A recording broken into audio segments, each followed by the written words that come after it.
स्वागत है आप सभी का आपके अपने YouTube चैनल सरकारी जॉब हंट पे। आज मैं आपके लिए ग्रामीण परिवेश से संबंधित लेखपाल टॉपिक लेकर आया हूं, जो लेखपाल परीक्षा के लिए बहुत ही इम्पोर्टेंट है। लास्ट में मैंने लेखपाल टॉपिक से संबंधित कुछ महत्वपूर्ण प्रश्न भी रखे हैं। लास्ट में हम सभी लोग उनको सॉल्व करेंगे। आइए शुरू करते हैं अपना टॉपिक लेखपाल। लेखपाल का उल्लेख उत्तर प्रदेश भू राजस्व अधिनियम 1901 की धारा 23 में है। आपका क्वेश्चन यहां से बन सकता है कि लेखपाल का उल्लेख भू राजस्व अधिनियम 1901 में किस धारा के अंतर्गत है, तो वो धारा कौन सी है? 23 में है। लेखपाल अपने हलके में कार्य करता है। उसका ट्रांसफर परगनाधिकारी सहायक कलेक्टर द्वारा किया जाता है। यहां से भी आपका क्वेश्चन बन सकता है कि लेखपाल कहां कार्य करता है? अपने हलके में। इनके कार्य क्षेत्र को हलका बोला जाता है और इनका ट्रांसफर किसके द्वारा किया जाता है? परगनाधिकारी या सहायक कलेक्टर द्वारा किया जाता है। यहां से आपका क्वेश्चन बन सकता है। उत्तर प्रदेश में लेखपाल सेवा नियमावली वर्ष 2006 में बनी। यह भी बहुत ही इंपॉर्टेंट पॉइंट है आपका। यहां से क्वेश्चन भी आपका बन सकता है। क्वेश्चन इस तरीके से आपका बनेगा कि उत्तर प्रदेश में लेखपाल सेवा नियमावली किस वर्ष में बनी? तो वो किस वर्ष में बनी? 2006 में बनी।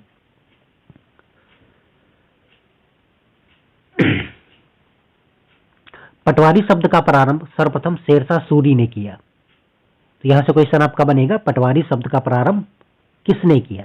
तो शेरशाह सूरी ने किया था। चौधरी चरण सिंह की सरकार में पटवारी का नाम बदलकर क्या कर दिया गया था? लेखपाल कर दिया गया था। ओके, यह भी बहुत ही इंपॉर्टेंट पॉइंट है। किसकी सरकार में पटवारी का नाम बदलकर लेखपाल कर दिया गया था? तो किसकी सरकार में? चौधरी चरण सिंह की सरकार में।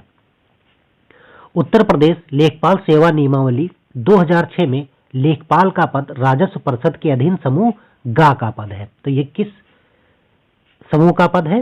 समूह गा का पद है। इस नियमावली में लेखपाल की भर्ती और चयन प्रक्रिया का प्रशिक्षण का उल्लेख है। लेखपाल गांव स्तर का सरकारी कर्मचारी होता है। तो यहां से आपका एक सिंपल क्वेश्चन बन सकता है कि लेखपाल किस स्तर का सरकारी कर्मचारी होता है? तो वो गांव स्तर का सरकारी कर्मचारी होता है। लेखपाल गांव स्तर पर सरकार का प्रतिनिधि होता है। ये किसका प्रतिनिधि होता है? सरकार का प्रतिनिधि होता है, सरकार के द्वारा चयन किया हुआ। 1906 तक इसके कार्यों का भुगतान गांव द्वारा किया जाता था, लेकिन अब इसको सरकार द्वारा वेतन दिया जाता है। इसके अधिकार में एक या दो गांव होते हैं। तो इसके अधिकार में कितने गांव होते हैं लेखपाल के? एक या दो गांव होते हैं। लेखपाल अपने हलके या गांव में प्रत्येक वर्ष खेत पर आकर निरीक्षण करता है। इस निरीक्षण को पड़ताल कहते हैं। तो यहां से आपका क्वेश्चन बन सकता है कि लेखपाल प्रत्येक वर्ष खेत में आकर निरीक्षण करता है। इस निरीक्षण को किस नाम से जाना जाता है? तो किस नाम से जाना जाता है? पड़ताल के नाम से जाना जाता है। लेखपाल एक वर्ष में 3 बार पड़ताल करता है। पहली पड़ताल कब करता है? देखिए, खरीफ पड़ताल होती है खरीफ की फसल के समय। दूसरी पड़ताल जो है वो रबी पड़ताल होती है, ये रबी फसल की समय होता है। और जो तीसरी पड़ताल होती है वो जायद पड़ताल होती है, जायद की फसल की। ओके, अब हम सभी लोग लेखपाल के कर्तव्य और उसके कार्यों के बारे में देख लेते हैं कि लेखपाल के क्या कर्तव्य और कार्य होते हैं। देखिए, लेखपाल के कार्यों का विवरण लैंड रिकॉर्ड मैनुअल में वर्णित है। बहुत ही इंपॉर्टेंट यहां पे क्वेश्चन आपका बन सकता है कि लेखपाल के कार्यों का कहां वर्णन है? तो लैंड रिकॉर्ड ऑफ मैनुअल में इसका वर्णन है, लेखपाल के कर्तव्य और कार्यों का। देखते हैं पहला कार्य क्या है। लेखपाल के कर्तव्य निम्नलिखित होते हैं। लेखपाल के पास उसके अधिकार क्षेत्र, जो उसके गांव होते हैं, खेती संबंधी कागजात रहते हैं। तो लेखपाल के पास क्या होते हैं? जो उसके अधिकार क्षेत्र में जो गांव होते हैं उसके संबंधित जो कागज होते हैं वो लेखपाल के पास रहते हैं, जिन्हें भू अभिलेख कहा जाता है। तो यहां से आपका क्वेश्चन बन सकता है कि लेखपाल जो उसके अधिकार क्षेत्र में गांव होते हैं, कागजात जो उसके पास रहते हैं उन्हें किस नाम से जाना जाता है? उन्हें किस नाम से जाना जाता है? भू अभिलेख के नाम से जाना जाता है। यदि कोई किसान अपनी जमीन के संदर्भ में कोई जानकारी चाहता है तो वो लेखपाल को शुल्क देकर उसको जानकारी उपलब्ध कराता है। ओके, यदि कोई किसान जमीन के संदर्भ में कोई भी जानकारी चाहता है तो लेखपाल को वो शुल्क देता है या लेखपाल शुल्क लेता है और उसको जानकारी उपलब्ध करवाता है। लेखपाल कागजात में खेत का नाम, लगान, उसका मालिक, उसका नंबर आदि नोट करता है। वह खेतों में होने वाले परिवर्तनों के अनुसार कागजों में भी परिवर्तन करता है। ओके, ये इसका नेक्स्ट वर्क है। अनावृष्टि, सूखा, अकाल, बाढ़ आदि की जानकारी से अपने उच्चाधिकारियों को अवगत कराता है। इसके आधार पर ही सरकार मुआवजे का निर्धारण करती है।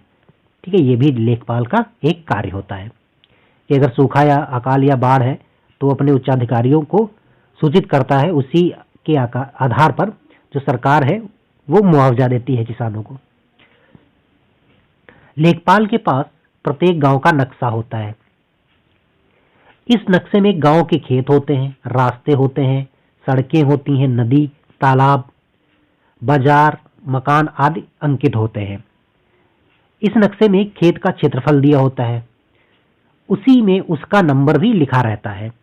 खेत के नंबर की मदद से खेत को पहचानने में आसानी रहती है। ओके, तो लेखपाल के पास गांव का नक्शा होता है। नक्शे में कई सारी चीजें होती हैं, खेत होते हैं, सारे रास्ते होती है, कौन सी सड़क है, नदी, तालाब, बाजार, मकान, सब कुछ अंकित होता है और खेत के नंबर से ही वो खेत को पहचानता है लेखपाल। नेक्स्ट वर्क देख लेते हैं। लेखपाल का कर्तव्य है कि वह प्रत्येक वर्ष खेतों की नाप करे। क्या करे? खेतों की नाप करता है लेखपाल। कमी बेसी को नक्शे में अंकित करता है और कौन सी कमी रहे उसको भी नक्शे में अंकित करता है वो। किसान के स्वामित्व की समस्त कृषि भूमि का विवरण एक रजिस्टर में एक ही स्थान पर खाते के रूप में लिखा जाता है। इसे जमाबंदी कहते हैं। इसे क्या कहा जाता है? जमाबंदी कहा जाता है। इसकी 2 प्रतियां तैयार की जाती हैं, जिसकी एक प्रति तहसील कार्यालय में रहती है और दूसरी प्रति संबंधित लेखपाल के पास रहती है। नेक्स्ट वर्क देखते हैं। प्रत्येक 4 वर्ष में जमाबंदी का नवीनीकरण किया जाता है। कितने वर्ष में? प्रत्येक 4 वर्ष में जमाबंदी का नवीनीकरण किया जाता है। इन 4 वर्षों में किन्हीं कारणों से किसान के स्वामित्व की भूमि में कोई परिवर्तन हो तो उसे लेखपाल द्वारा जमाबंदी रजिस्टर में लिख लिया जाता है। अगर कोई खेत में परिवर्तन भी होता है तो उसको भी जमाबंदी रजिस्टर होता है, उसमें अंकित कर लिया जाता है। आजकल जमाबंदी का कार्य कंप्यूटर से भी किया जाने लगा है। इससे कम समय में ही किसान अपनी भूमि संबंधी आंकड़ों की जानकारी प्राप्त कर सकते हैं। नेक्स्ट वर्क देख लेते हैं। जब कृषि भूमि का आवासीय या व्यावसायिक प्रयोग होता है तो उस भूमि का रूपांतरण कराना आवश्यक होता है। जब भूमि का आवासीय या व्यावसायिक प्रयोग होता है तो उसका रूपांतरण कराना आवश्यक होता है। कृषि भूमि के गैर कृषि भूमि में बदलाव को भूमि रूपांतरण कहते हैं। तो भूमि रूपांतरण क्या होता है? कृषि भूमि के गैर कृषि भूमि में जो बदलाव किया जाता है उसे भूमि रूपांतरण कहते हैं। भूमि रूपांतरण संबंधी रिपोर्ट लेखपाल अपने उच्च अधिकारियों को प्रेषित करता है। इसकी रिपोर्ट वो कहाँ प्रेषित करता है? उच्च अधिकारियों को प्रेषित करता है। लेखपाल तहसील से आदेश का कागज प्राप्त होने पर अभिलेखों की प्रतियां प्रमाणित करेगा और डाक द्वारा तहसील को भेजेगा। नेक्स्ट वर्क देख लेते हैं। लेखपाल भूमापक, नक्शों का निरीक्षण तथा संशोधन, खेत का निरीक्षण, फसलों का निरीक्षण, अभिलेख, लगान या भू राजस्व की स्थिति का प्रतिवेदन अधिकारी के आदेशानुसार तैयार करेगा। तो ये सब क्या है? लेखपाल के कार्य हैं। नेक्स्ट कार्य, गांव के नक्शे में प्रत्येक खेत के लिए एक क्रमांक अंकित होता है। नक्शे में क्या होता है? प्रत्येक खेत के लिए एक क्रमांक होता है। इस क्रमांक को खसरे के नाम से जाना जाता है। इस क्रमांक को किसके नाम से जाना जाता है? खसरे। खसरे से संबंधित मैं आपके लिए अलग से वीडियो बनाऊंगा। लेखपाल प्रत्येक वर्ष बोई गई फसलों की जानकारी को इस खसरा में दर्ज करता है। इसी आधार पर सरकार प्रत्येक फसल के अंतर्गत बोए गए क्षेत्र का पता लगाती है। इसी खसरे से यह पता चलता है कि कितने क्षेत्र में फसल बोई गई है। अपने हलके के ग्रामों के लिए खतौनी मौजावार भी तैयार करता है। अब हम सभी लोग चकबंदी लेखपाल के चकबंदी लेखपाल के बारे में जान लेते हैं। चकबंदी के बारे में मैंने आपको एक वीडियो बना रखा है, अगर आपने वो वीडियो नहीं देखा है तो मैंने डिस्क्रिप्शन बॉक्स में लिंक दे दी, आप वहां से जाकर देख सकते हैं। देखिए, चकबंदी लेखपाल क्या होता है। जब किसी क्षेत्र में चकबंदी की प्रक्रिया चलती है तब चकबंदी लेखपाल का काम सबसे महत्वपूर्ण होता है।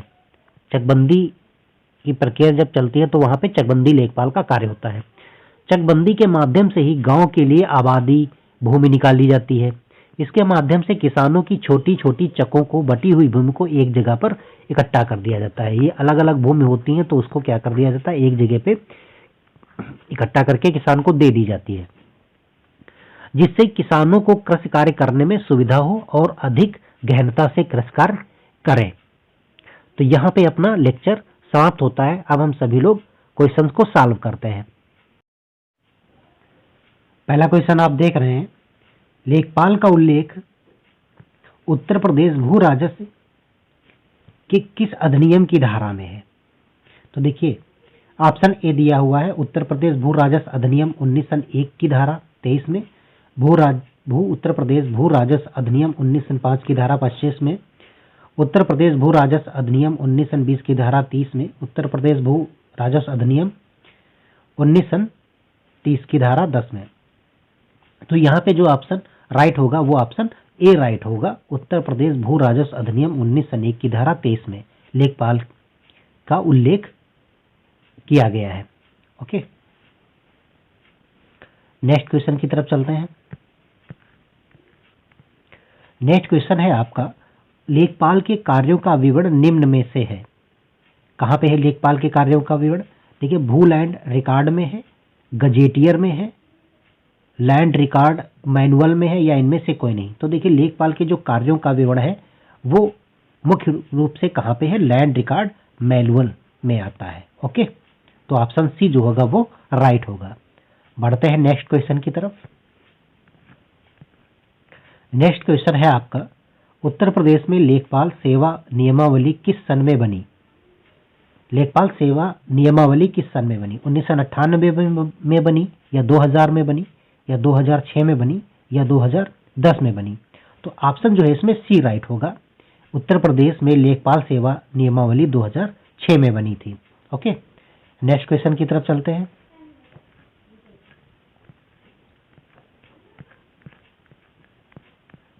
नेक्स्ट क्वेश्चन है आपका, पटवारी शब्द का प्रारंभ सर्वप्रथम किसने किया था?